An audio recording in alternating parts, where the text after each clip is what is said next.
Good morning. Good morning.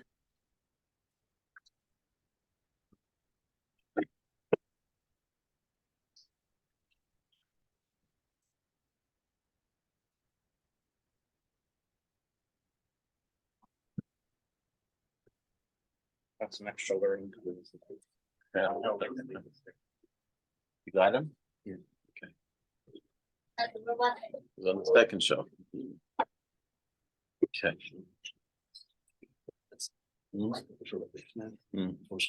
Yeah, yeah. Unfortunately, went for Boy Smith. Yeah, he's just not. Oh.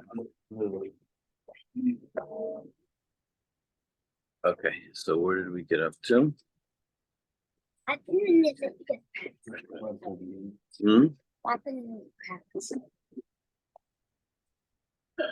No, go to the top is on 38. We're on Lamnikas. Yeah. First side. Four lines down into the wide lines. Oh yeah, true. One line. Oh yeah. Utash and Tashma. Tashima, yeah, there. Okay, let's do this.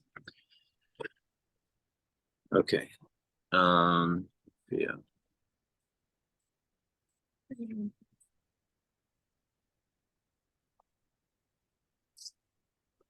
morning.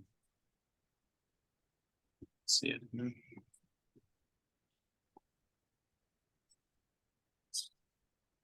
Ahmad.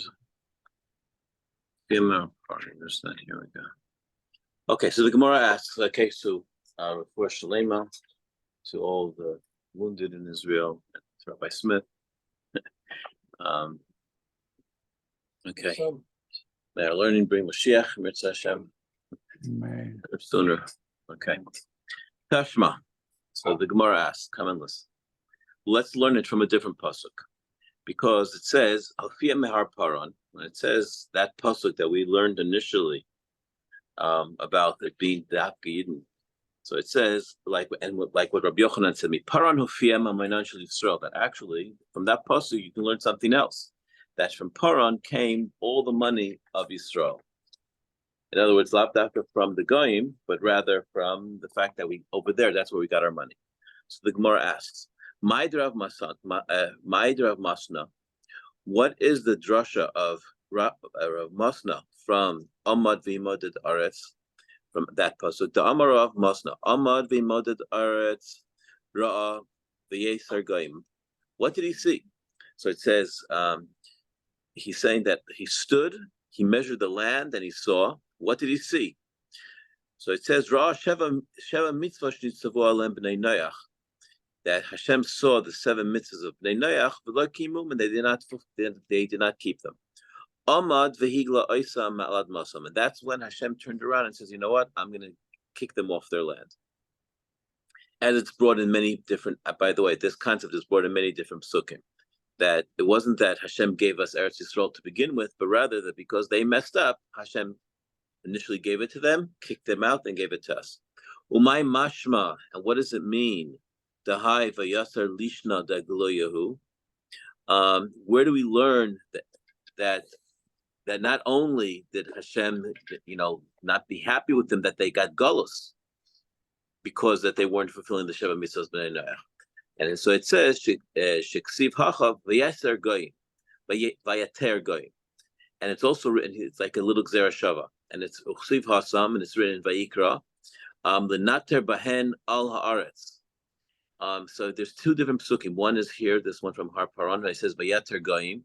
And so the Gemara is teaching that Vayater Goyim means not that they were left, but rather that they were exiled.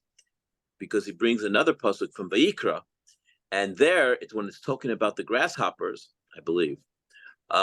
It says Lenater Bahen Al Aretz, that they jump, they skip or whatever over on the land.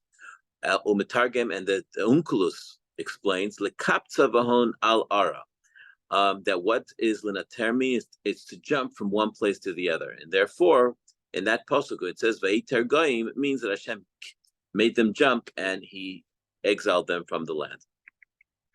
Umayd Rav Yosef, And what's the teaching of Rav Yosef, therefore, from this pasuk of Amad v'yimayded aretz? Because the Amar of Yosef, because Rav Yosef says, Amad v'yimayded aretz, when Hashem measured and looked at the land, Ra'ah and he saw Chulu, etc., when it finishes off with Vayter going, Mara, according to Rav Yosef. So he says, Ra Sheva mitzvahs shekiblu alehem b'nei Noach. He sees that they took upon themselves the 7 mitzvahs of Bnei Noach, v'lo kimu, and they did not fulfill them. Amad v'tiran lahem, and that's when v'tiran lahem. He arose and exiled. Okay, so what's the difference then? Not sure. Because it looks like from here that it should be actually the same. It says, i.e., he released the nations from the commandments.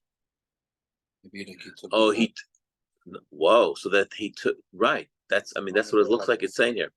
That he took away the Sheva Mitzvahs Bnei Noach according to Rav Yosef. I never heard of that opinion. Did you ever hear that before?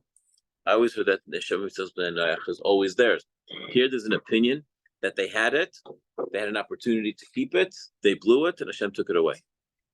The Gemara asks, Itguri Etgar, Itegar.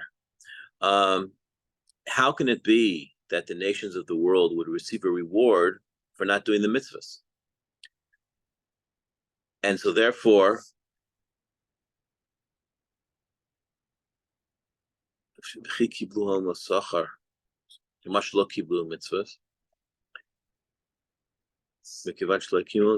and so because they did not keep the mitzvahs, so now Hashem Tiram Lahem. Well, so why would they get good morning? Why would they get rewarded for not doing the mitzvahs and then they wouldn't have to do it? Yeah, why would they be free from the obligation and not be punished anymore? So that's almost like rewarding them rather than punishing them.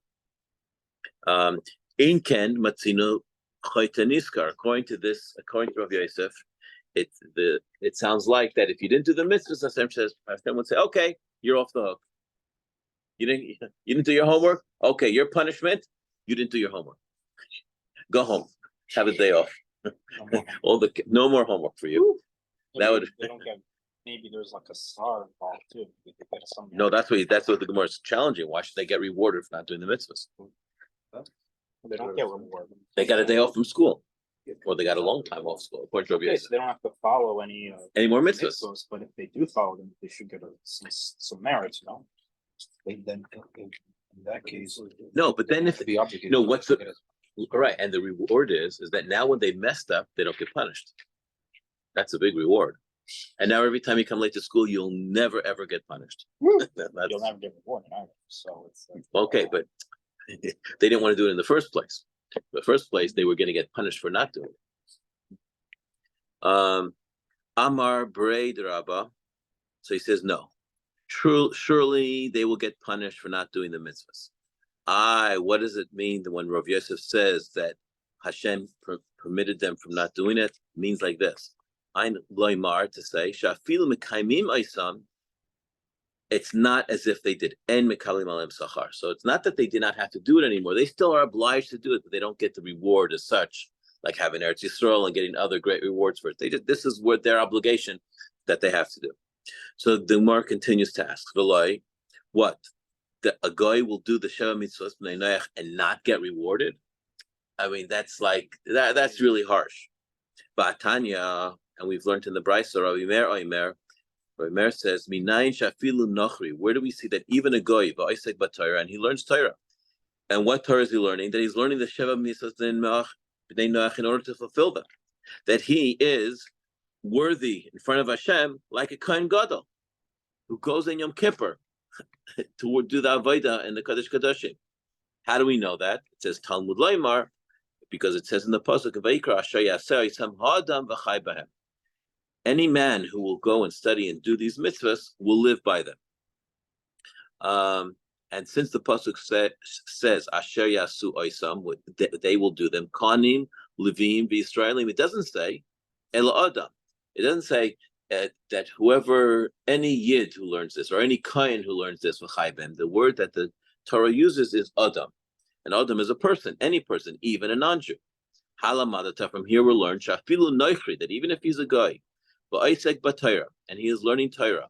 Hareu k'kohen gadol. He's considered like a kohen gadol. Whoa. That's very heavy. So based on that, they are getting rewarded. So again, it's a contradiction to this Rav Yosef.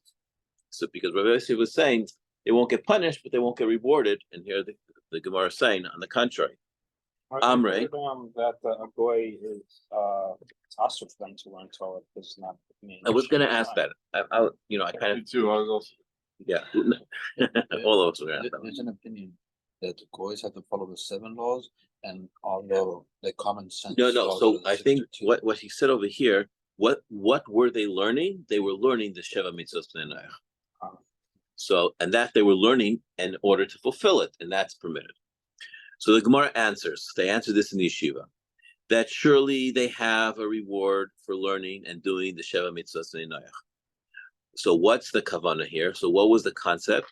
She'en ma'mekalim sachar. They don't get a lot of reward. They're going to get a reward, but not, let's not give them an abundance of it. They're not going to get the mitzvah on the level of someone who's commanded and does it. Ela, and what kind of level of reward are they going to get? Ela they're going to get the mitzvah, they're going to get the reward like someone who's not commanded and rises to the plate and does it. So that's called Eino Mitzuva Voisa, someone who's not commanded to do it. Someone who's not commanded to do it and does it gets a lower reward. The Amar Rab Chanina, as Rab Chanina says, Godal HaMitzuva Voisa, it's greater the one who's commanded to do it. Yoiser Misha Eino Mitzuva Voisa, greater from someone who is not commanded to do it. And this concept is actually brought down in a number of places in Torah, that who's greater? Someone who just decides to do something without being told to do it, or someone who's commanded to do it and then agrees, understands, and goes ahead and does it. Yeah. So Yidden are commanded to do it, and when we do it, that's the reward. And that's why they say that the difference between time of Avram Avinu and after Matan Torah, Avram Avinu was not commanded. So they learned Torah before they were commanded. They didn't get the same reward as Bnei Israel after Matan Torah. Right? Okay. So that's the midrash over there. Right. The different rewards that you wouldn't get if you weren't commanded to do it. Right? You only get the reward on that level. So when you clean up your room, that's really nice. But when your tati says clean up your room and you say, and you do it, that you're the top of the list. Okay, so that's the greater reward. So the Gemara brings a story in this case, a story about a goy's ox. Tana Rabbanan, the Gemara, so we learned. Ukvar shalcha malchus rami shnei sardiotot. The king sent two officers, etzel chachmei Yisrael, to the chachamim, the wise, the leaders of Yisrael, and they said to them, Limdunu taraschem. They said, hey, you know what? We heard about your Torah. We heard about your wisdom. Teach us some of your Torah. Karu v'shanu v'shileshu. And in fact, these officers, they learned Torah 2-3 times. Uvish'as tirasam. And when they were about to go back home, back to Rome, Amru lahem, the officers said to the Chachamim, they said to the Chachamim, Dikdaknu b'chol taraschem. We actually were very particular in understanding every detail of your Torah. The emetzu, and it's really beautiful. Chutz midavar zeh, besides one thing in the whole Torah they didn't like. What was the one thing? No, we learned it yesterday. The whole purpose of this, it sounds like it. As I'm saying it makes what. Can you imagine all the things when it has to do with Tahara? They didn't care who. It's just beautiful, beautiful. But this one, when you go and say Shatem Oimrim, you say in your Torah, Shor Shel Yisrael, ox of a Yid, Shenagach Shor Shel Knani, that goes and gores the ox of a goy, is Potter. And but on the other hand, the opposite, if it was an ox, Shor Shel Knani, if it was an ox of a goy, Shenagach Shor Shel Yisrael, that gored the ox of Yisrael, whether it was tam, whether it was mud, whether it was innocent or simple, or whether it was forewarned, Mishalom Nezek Shalom, the guy always has to pay. And these two officers say, and we have either way you can ask on it. Miman nafshach. Either way, you look at it, it doesn't make sense. Ra'eu dafka. This is what we learned the other day. If when it says ra'eu, which means this law of muad only applies to ra'eu, to someone who's your friend, meaning another Jew. So that's why if an ox of Israel would go and gore the ox of a goy would be potter, because this concept of muad only applies to a yid. But if so, afilu knani, then it should have been that the ox of a goy, hinogach d'Yisrael liptar, then it should work the opposite way as well. That if the goy's ox gores a yid, he should also be potter. V'ira'eu lavdafkin, if ra'eu was not that kind of specific, it's just saying another person. And if the reason that the guy is chayev, okay, because he's not being exempt from reu, if that's the case, afil d'Yisrael kinagach deknani l'chayev. If that's the case, when an Israel goes and knocks the guy's ox, he should be chayev. So the Gemara finishes with davar zeh, and this thing that it actually cannot, that it doesn't exclude a guy from reu. And nonetheless, Hashem gave all their money to us because of that, and that's the reason. And that's why we don't tell, I believe, this law to the goyim. This is not one of the publicized parts of Yiddishkeit. Erase it from He says because it's dangerous. Because they'll say that the same way that we make their money hefker, that if we go and gore them, we don't have to pay. They'll do the same task. So this is one of those Jewish laws that we don't openly, publicly tell goyim, hey, keep it in this room. Right. Interesting. The Gemara tells another story. Rav Shmuel bar Yehuda, Shchivale Barte. His daughter passed away. Do you have it where it is? Okay, where is it? Huh? Oftentimes, I think we don't even necessarily need to follow the letter of the law when it comes to Okay. So, Okay. Yidden will be in good stand going. By the way, I know. Because especially if it's like a sakana. Yeah, sure. But they didn't answer. But the funny thing is, the Chacham didn't answer him. These two officers. Well, then maybe we just don't have it done. I don't know. Usually, it's such a serious thing. There's been enough times when you had different apikorsim and asking Rav Meir or Rav Yehuda asking them questions, Rebbe, about Yiddishkeit. They go and answer them back here. Nothing. So this is probably one of those places that you have to have Kabbalah soil. This is what the Torah says, and bust it. You got to do it. Okay, so the Gemara tells a story that Rav Shmuel bar Yehuda's daughter passed away. Amrei le Rabbanan leula. So the Rabbanan said to Ula, Kum nezel nenachme. Let's get up together and we'll go over to Rav Shmuel bar Yehuda and we will give him nechama. We will comfort him. Omar lehu, Ula answered Rabbanan, he says, why should I go to these Babylonians? I don't want to go with you to comfort him as the Babylonians comfort people, because now you're going to be comforting someone who the way they do it is gidu fukal peimala. The way they comfort, how would you say giduf? It's like it's not a disgrace. They're almost like talking bad about Hashem. The way they do it. Giduf was like cursing. Was it say there? No, but I see what you mean. Yeah. Say let's not go and do it the way the Babylonians do. The Amre, because they say Lefi Shomrim, is when they say in their Nechama, Ma'yaf Shalom Aved. What can we do against Hashem's decree when someone passed away? And from that, we it's understood Ha'ef Shalom Aved Avde, that if there was a way to stop Hashem and taking away the life of someone, they would have done so, and therefore they don't accept upon themselves Din Shamayim. So apparently in Babylon, in Bavel, when someone would die and you would go over to comfort them, they would say, no, we're so sorry. What can you do? Hashem wanted. He said, and that is a disgrace to say that as a Yid. You understand? No, we don't say that to... Why? Because that means that if you could do something about it, you would.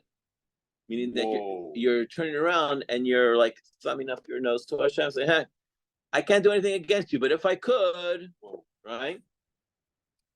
And because he didn't want to go with the Chachamim to Azahu l'chudai gabe, he actually went to Rav Shmuel Bar Yehuda by himself. He didn't want to go in the same way that supposedly, I'm not sure if it was Yidden doing it this way, but others would have done it that way and saying, "Oh, we're so sorry. Well, what can we do?"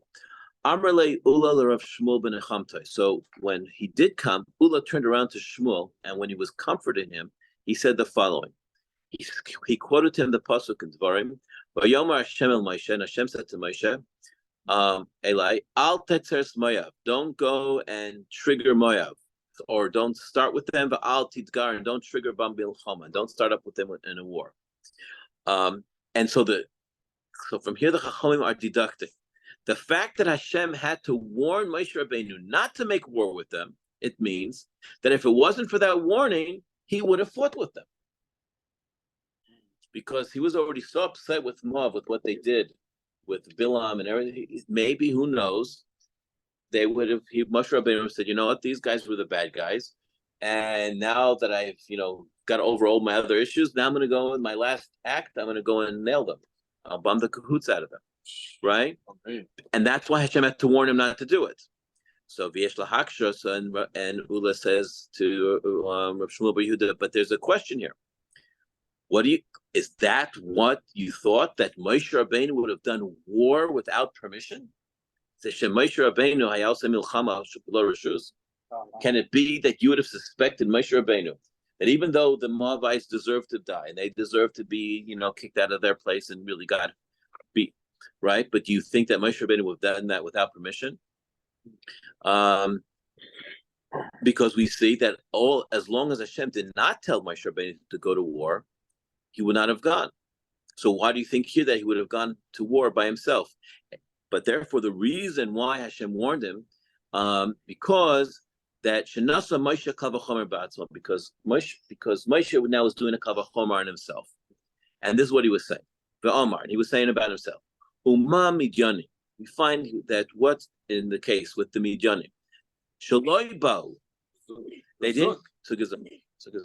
They didn't come to battle Israel me'atzman, by themselves. Ela, they didn't come because they wanted to fight with Israel. Ela shabau la'azor es Moav, they came to help Moab. Moab says, "Hey, Midianites, come and help us," and the Midianites said, "Okay, we'll come," because Balak Melech Moav asked Bilam to come, that was from Midian, to come and help him, and because of him, they did all the things with their girls and etc. until so many Yidden got killed and so on. And that's why the Torah says, "Soror samidyanim b'kisim myself." Then that's why you should, nail the midyanim and you should beat them in battle. So in other words, it wasn't that the midyanim came by themselves; it was more because the midyanim were asked to come by Moab. But the Moab, so the midyanim got punished, even though they didn't want to go by themselves. They were only coming as a secondary help. Moabim atzmam, but the Moabites themselves, that they were the ones who caused this whole mess up in the first place with Bilam, through Balak, lo kol sheken, that the ones who instigated it, surely if the Midianites had to get punished, how much more so the Moabites should have gotten punished. That was a good kal v'chomer. And therefore, if we should have fought the Midianim, it would make sense that for surely would have had to fight the Moabites.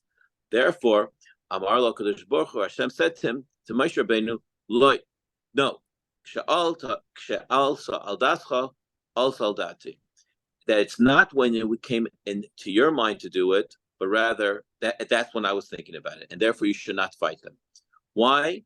Because of Shtei Predos Toivos, because two great women are going Yeshli Lahoitzi Mehen, are going to come out of the Moabim. Who are the two women?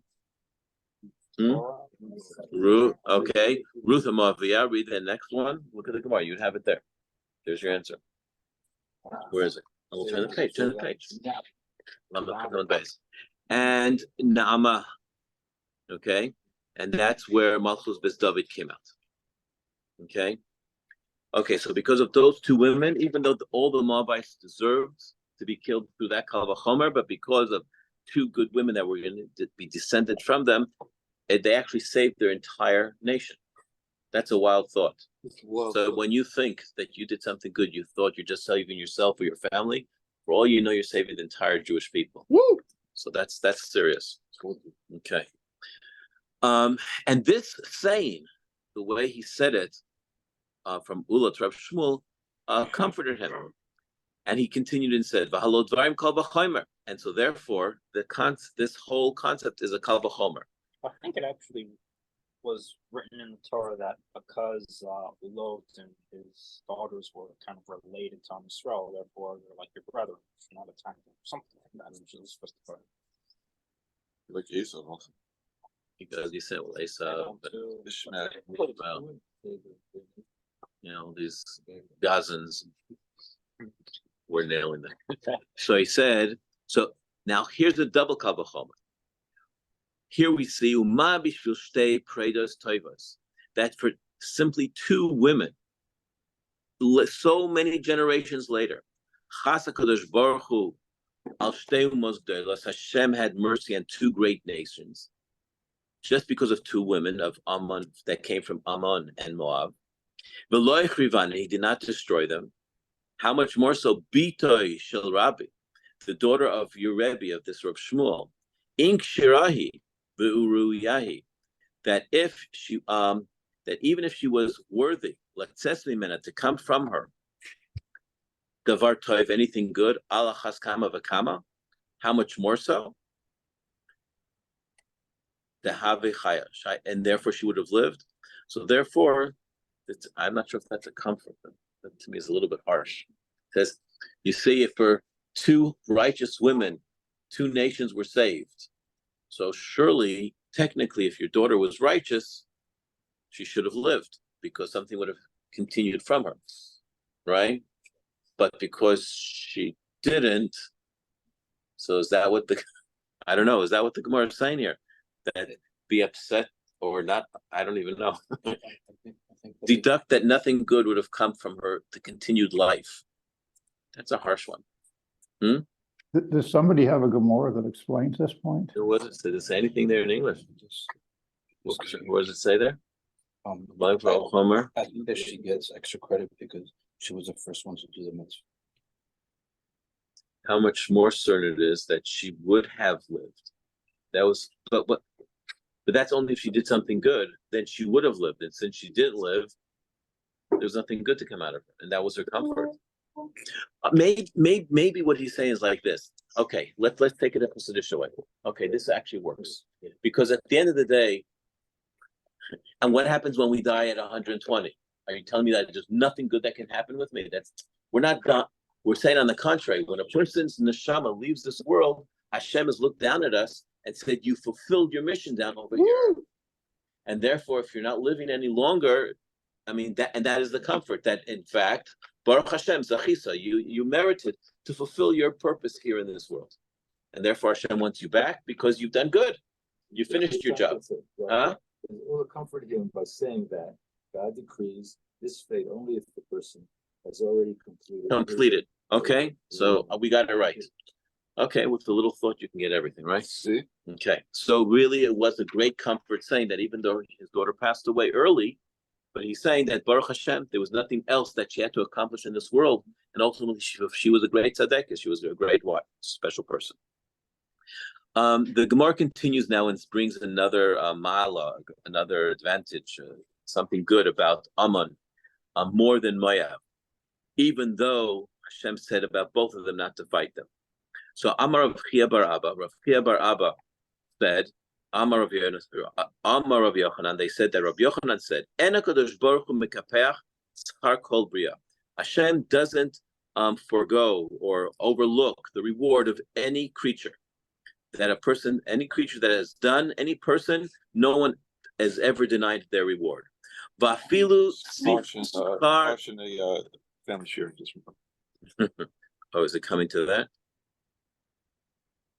Which part? About she called the father Moab. She bore the kid Moab. Okay, fair enough. Okay, we're getting it. Oh, yeah.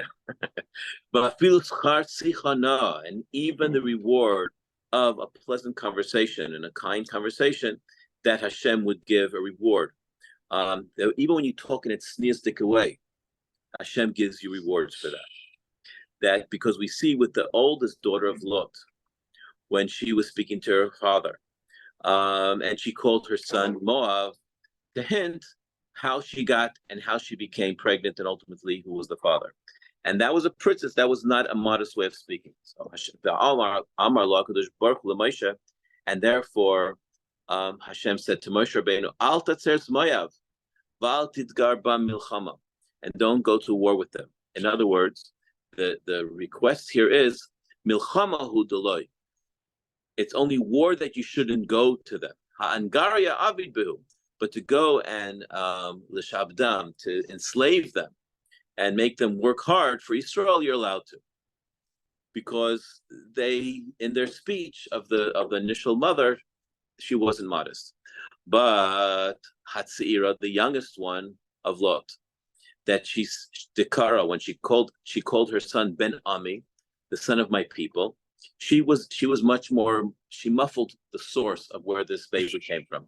And because she was able to speak about marital relationships in a more respectful and a modest way, therefore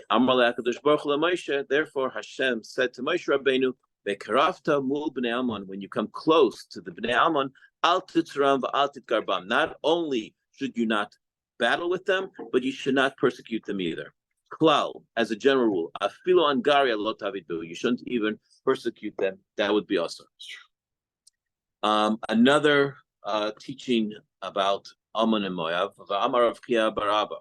And Rav Chia bar Abba said, Amar Rav Yeshua ben Karcha. They said that Rav Yeshua ben Karcha said, L'olam, forever, yakdim adam l'dvar mitzvah, that a person should always be quick to fulfill a mitzvah when he has a chance. Okay, and this is something that we always are training our children, that when you have a chance to do a mitzvah, don't delay, don't walk slowly, but if you ever had to run, that's the time to run. Should be shvil laila achat shekadmasa, that because of one night that the oldest daughter went ahead to do a mitzvah to have a child, and she thought there was no other people in the world. Habachir latzira, she ran ahead in front of she ran before the younger one. Kidamta arba dairos l'knisas Yisrael. So in fact, wow, very interesting. So the daughter of Moav entered Eretz Yisrael 4 generations before the daughter of Ammon. So Ruth came in before now. Right. Because from Ruth came Oved, Yishai, David, and Shlomo. But the Atzira, but a descendant of the younger one, did not enter Israel until Rechavam. You know who Rechavam was, Shalom? Rechavam was the son of Shlomo HaMelech. Okay? So Shlomo HaMelech, as we know, built the Beis Hamikdash. He brought peace into Eretz Yisrael, etc., established the country. And Rechavam, unfortunately, he was one of that. He had the rich child syndrome. That because he inherited the most flourishing kingdom ever. I mean, Shlomo HaMelech built the Beis Hamikdash. He had gold and silver and the trees of the Lebanon. He had everything. And a lot of times when a kid grows up at home having everything, it's a problem. You start forgetting that you have responsibilities and it's important what you do. You don't just receive it. And Rechavam, there's many stories about how he treated Bnei Israel, and that's why Yeravam, his opponent, went and created the other kingdom of Israel. That's when the kingdom split in his time. Okay, so and Rechavam was apparently a descendant of Nama, the Ammonis. Because that's where the mother came from. So we see that Naama, who was the daughter of Ammon, her descendants only came to Eretz Yisrael 4 generations after the descendant of the daughter of Moav. So we see running to do a mitzvah can gain you a lot on the ground in getting the reward for what you need to get. So now, once we finished, we were talking about the ox of the goy. Now the Gemara is going to tell us about the ox of a kuti. Who were the kutim? Samaritans. Okay, so they were another group of people that lived in Eretz Yisrael at that time. So it goes like this: Tanu Rabbanan, our sages taught in the yeshiva, Shorshel Yisrael, if it was an ox of Yisrael, Shenagach Shorshel Kuti, that gored the ox of Kuti, also potter.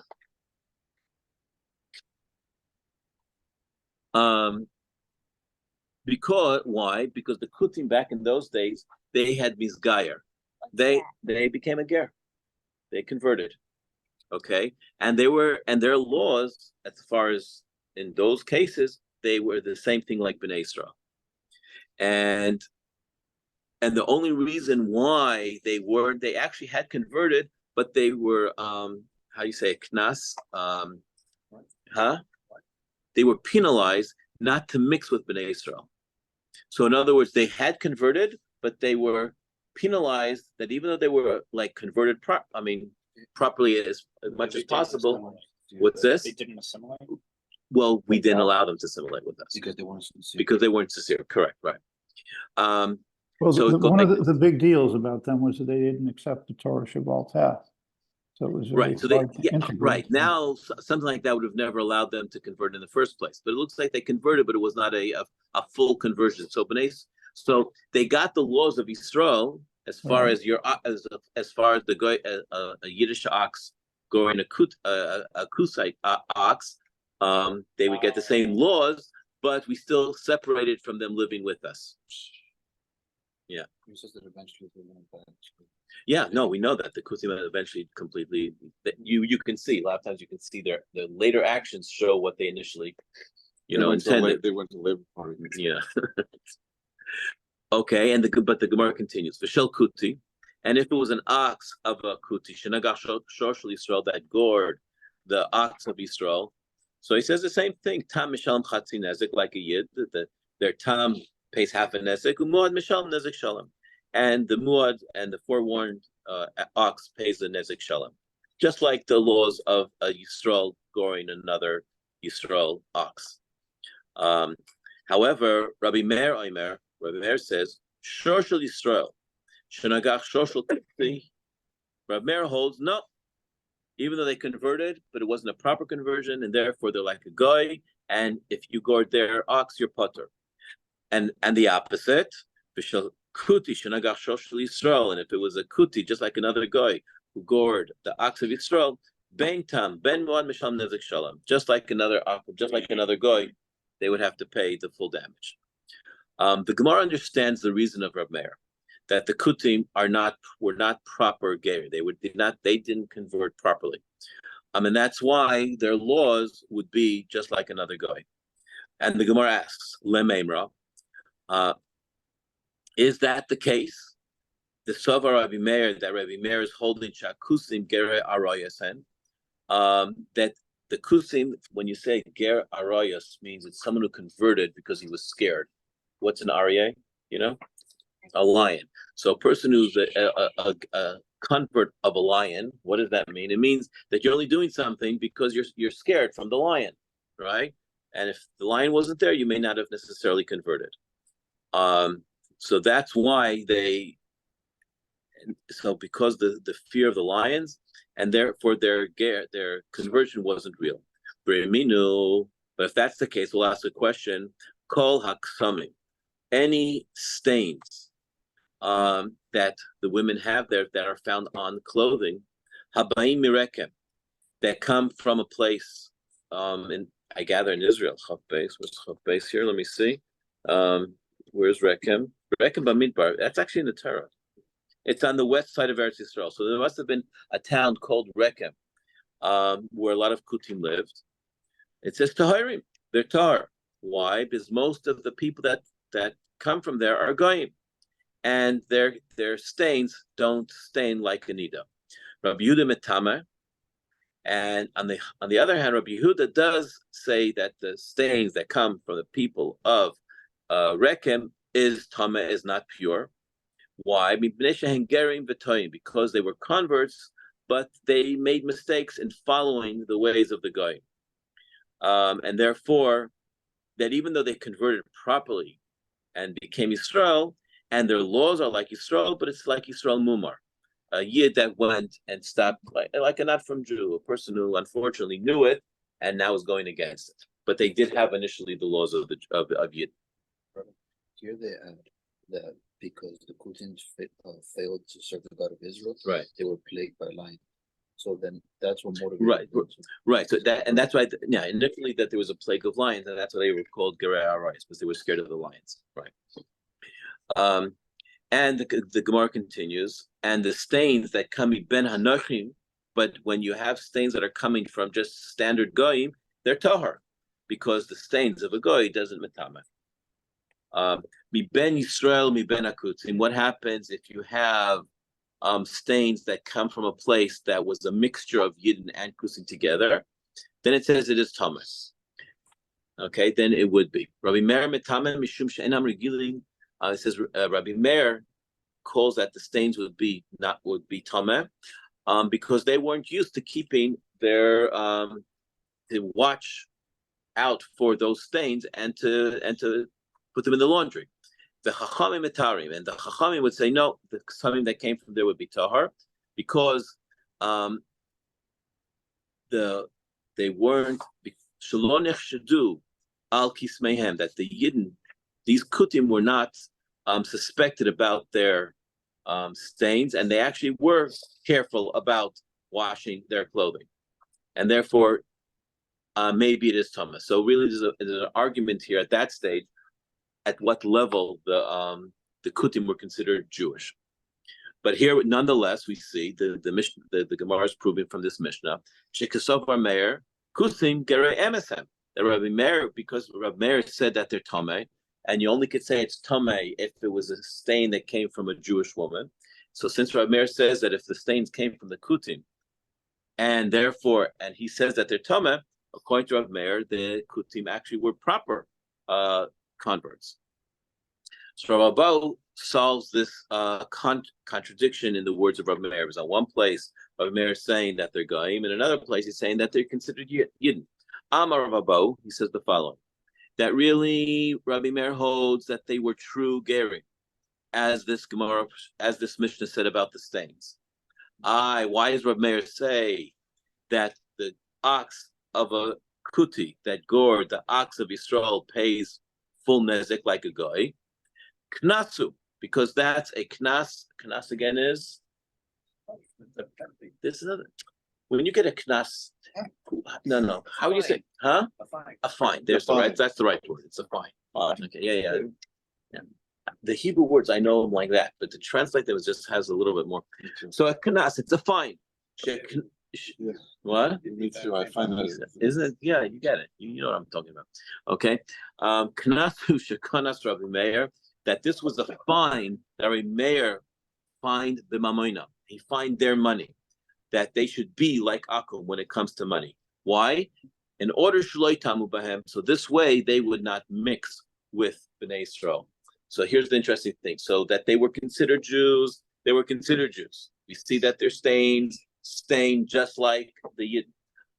Why does Rav Meir say that our ox that gores them, they get the same ruling like a goy? Because at that time already Rav Meir wanted to give them a fine, so they would not want to mix with Bnei Yisrael, so he would stay away. Rab Zera asks a question on this answer of Rab Abba. He says, Masi Rab Zera. He says, but we also learned in a different Mishnah in Ksubos. He says like this. These are the girls or women that have a fine. That if someone did something bad to them, therefore they have to get paid 50 coins of money. And these girls are not allowed anymore to marry into Bnei Yisrael. It says, who are these girls? Habal, Mamzeres, Valanesina, Valakusis. Anyone has an improper relationship with a Mamzeres, someone who was born out of wedlock. Valanesina, and Nesina is a child that was found, I believe. And what's Nesina there? What's it give? How would it say? Where's Nesina? No, further down. Nesina, yeah, but what's Nesina? Does it say? Okay. A Nosin, I think a Gibeonite. that was the Givonim?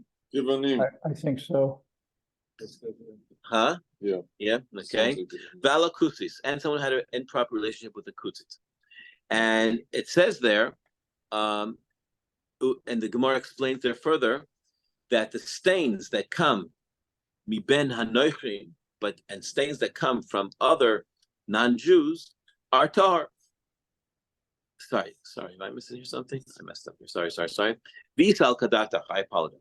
Visa al kadata, and if you would have thought, as you were saying, that shekonas Rabbi Meir b'mamaynam, that Rabbi Meir gave a fine on their money to make them pay, as if they were, although they were Yidden, but he wanted them to pay, so he wouldn't mix with them.